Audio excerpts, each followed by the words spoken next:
रविवार को हिसार में कांग्रेस भाजपा को अलग अलग स्थानों से घेर रही थी। पहला था आजाद नगर और दूसरा बरवाला। आजाद नगर में पूर्व सीएम भूपेंद्र सिंह हुड्डा, कांग्रेस अध्यक्ष चौधरी उदयभान समेत हिसार से सांसद जयप्रकाश भी मौजूद थे।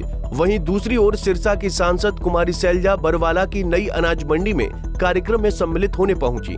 वहीं भाजपा को आड़े हाथों लेते हुए पूर्व सीएम और नेता प्रतिपक्ष भूपेंद्र सिंह हुड्डा जब से प्रदेश की सत्ता में बीजेपी आई है, वो लगातार दलित और पिछड़ों के आरक्षण व अधिकारों पर अंकुश लगा रही है।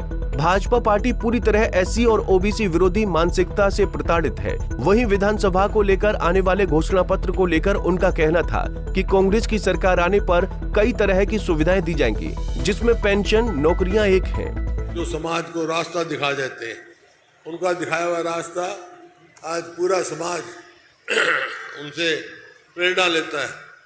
जो उनकी आज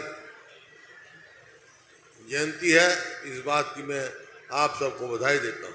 उनकी जयंती का अवसर है, आप सब इकट्ठे हैं प्रजापति भाई मेरे।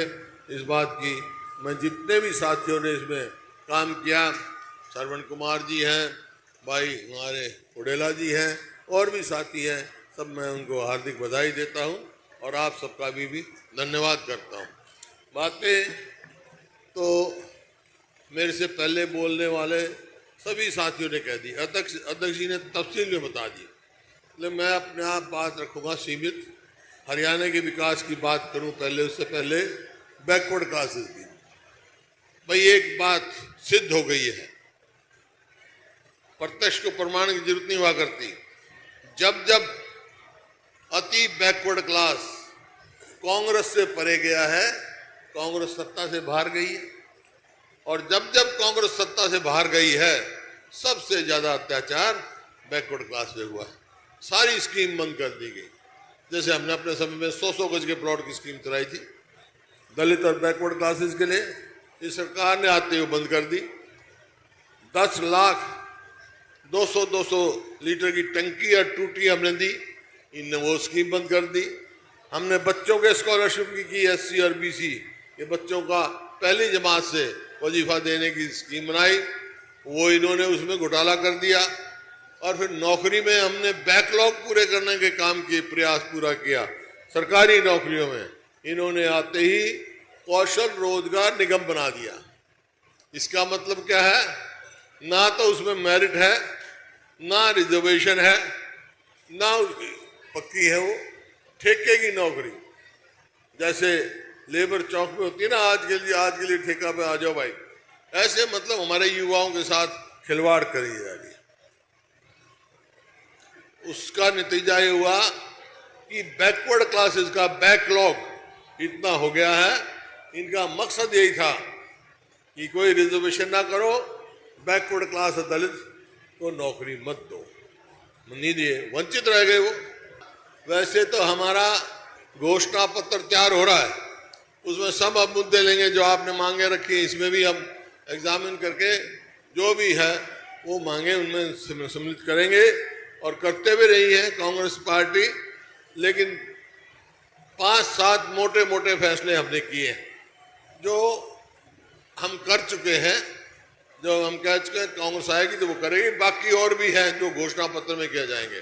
हमने क्या क्या वायदे किए हैं कि भाई कांग्रेस की सरकार बन गई तो पहला काम करेंगे, हम अपने बुजुर्गों की पेंशन 6,000 रुपये महीना करेंगे ताकि वो रहे।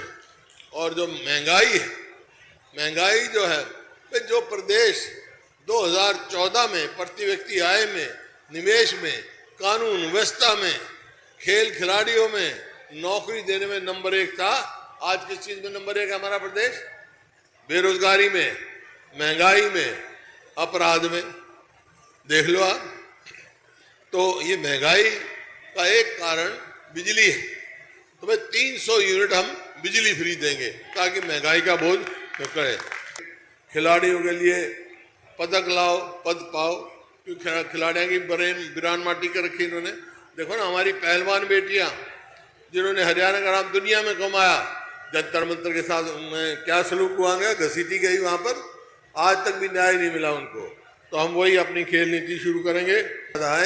लेकिन एक बात समझ लो, बैकवर्ड क्लास से भी यार भाई हम कांग्रेस का कांग्रेस का तो थारे बगैर गुजारा नहीं, ठीक है ना, और थारा मारे बगैर गुजारा नहीं। कांग्रेस के दोनों एक दूसरे पूरक है। जब कांग्रेस आई है जब ही गरीबों का हित का काम किया हमने, बैकवर्ड क्लास से काम किया, और दूसरी पार्टी आई है इन्होंने यही अत्याचार किया, कभी रिजर्वेशन खत्म कर दी, कभी कोई कर दिया। तो आज यही मैंने कहने आया हूँ, यहाँ पर सभी मिलकर, सब एकजुट होकर, सब यहाँ से कांग्रेस को जिताएं। और आप सबका बहुत मैं आभारी हूँ कि हमारे साथी पिछले चुनाव में जयप्रकाश जी को आपने पूरी मदद करके यहाँ से अच्छी वोटों से जिता के भेजा है। मैं बहुत बहुत आपका धन्यवादी हूँ। ये आपकी आवाज़ अब भी उठाई ने लोकसभा में, आपकी आवाज़ उठाते रहे, उठाएंगे। और एक बात मेरी मानोगे ना, अब का सारी सीट यहाँ बैकवर्ड क्लास सब कांग्रेस को देंगे ना, सारी सीट कांग्रेस को जिताएंगे। जिताओगे बस तुम सीट दे दो, कांग्रेस की सरकार में बना दूंगा थारी, ताकि हम एक दूसरे मिलकर भला कर सकें। चौधरी उदयभान ने भी भाजपा की कमियां निकालने में कोई कसर नहीं छोड़ी। भाजपा द्वारा शुरू की गई स्कीमों को लेकर उन्होंने कहा कि आज कौशल रोजगार निगम सबसे बड़ा धोखा है। परिवार पहचान पत्र और प्रॉपर्टी आईडी के कारण प्रदेश की जनता को परेशानी का सामना करना पड़ रहा है।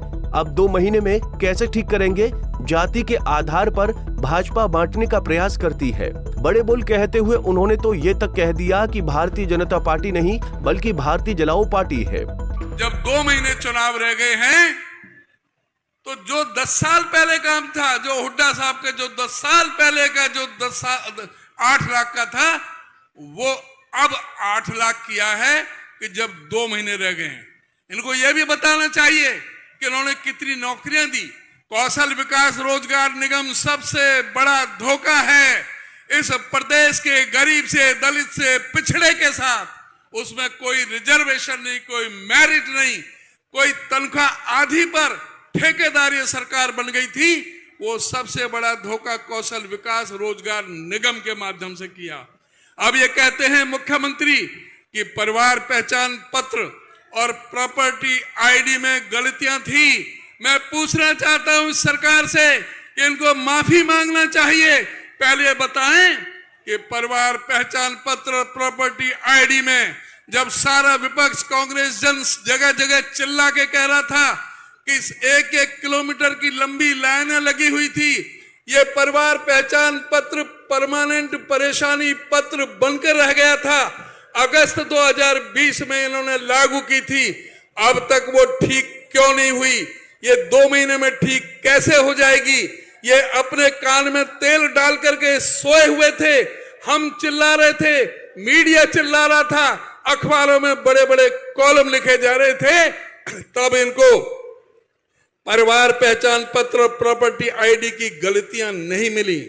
आज कह रहे हैं कि इसमें गलतियां हैं, तो माफी मांगो उन गरीबों से। कांग्रेस पार्टी जिसका मतलब ही कावेरी गंगा और सरस्वती से निकली हुई पार्टी है, ये भाजपा भारत जलाओ पार्टी जो नफरत पर आधारित है, इस देश को बांटने पर आधारित है, इस देश को धर्म और मजहब और जात बिरादरी का जहर बो करके हमें बांटने का काम करती है। इसको चलता करने की जरूरत है। आज प्रदेश की अर्थव्यवस्था कहां कर दी है?